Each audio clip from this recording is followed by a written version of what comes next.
Hello, BJ. How are you today? I'm fine. How are you doing? I'm doing pretty well.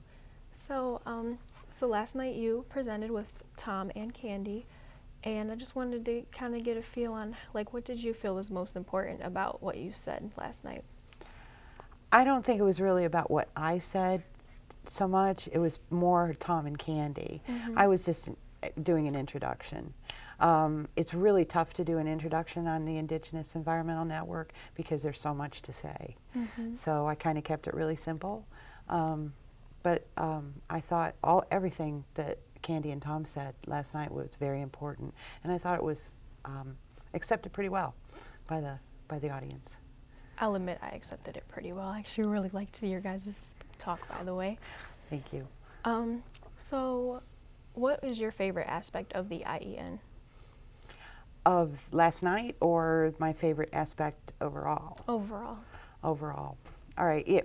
What I value most working with people from the Indigenous Environmental Network is their commitment to our health, to the next 7 generations, and the commitment to the past 7 generations. I've learned a lot.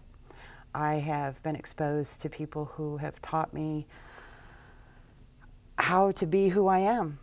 They've taught me my identity and given me the strength to help move everything forward, to work on the issues.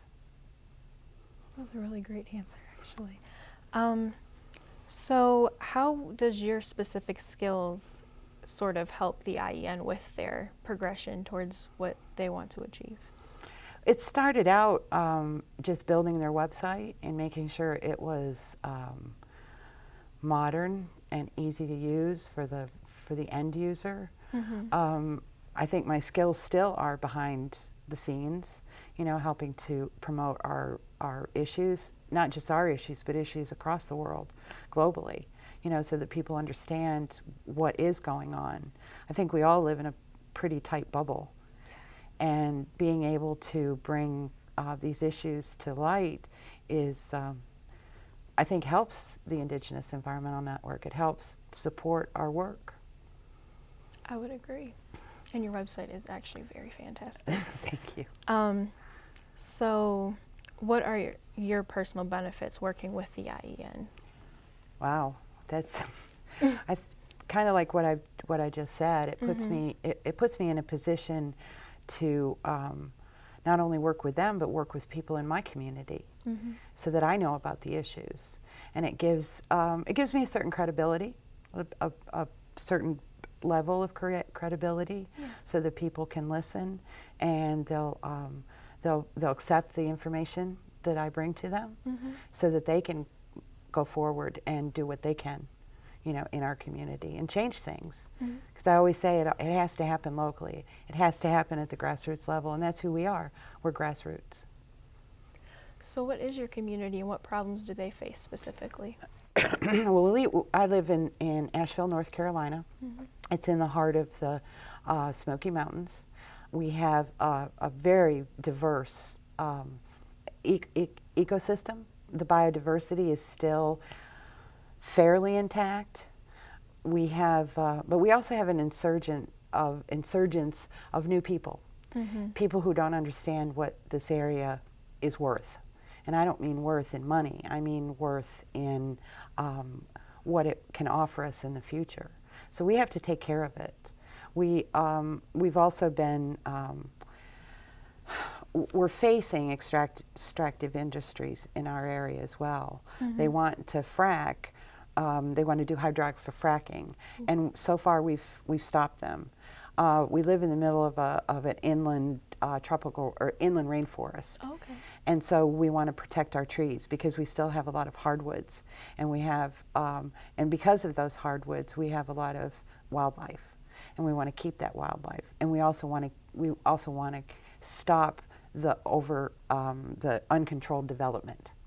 Because we have a lot of people that want to come and build these big, huge houses on the mountains, and so we've been able to have slope restrictions enacted in our building codes, so that people don't build the houses on the top of the mountain with because we do have steep mountains. Oh yeah. So and water issues. So we've helped to promote a lot of tourist industry, so that people come here to enjoy it instead of, you know, destroying it. So, how important is it to have dialogue with other organizations? Oh, it's paramount in how successful we are.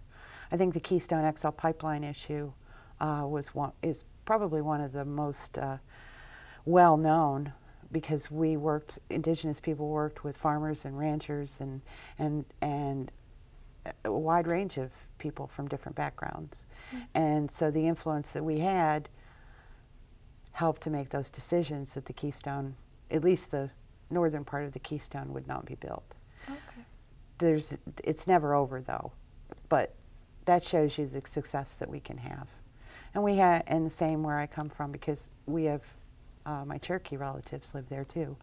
So we've been able to do a couple of actions with them. They've put forth resolutions that on their lands, on their tribal lands or trust lands, that, you know, genetically engineered trees will not be planted. They won't accept that.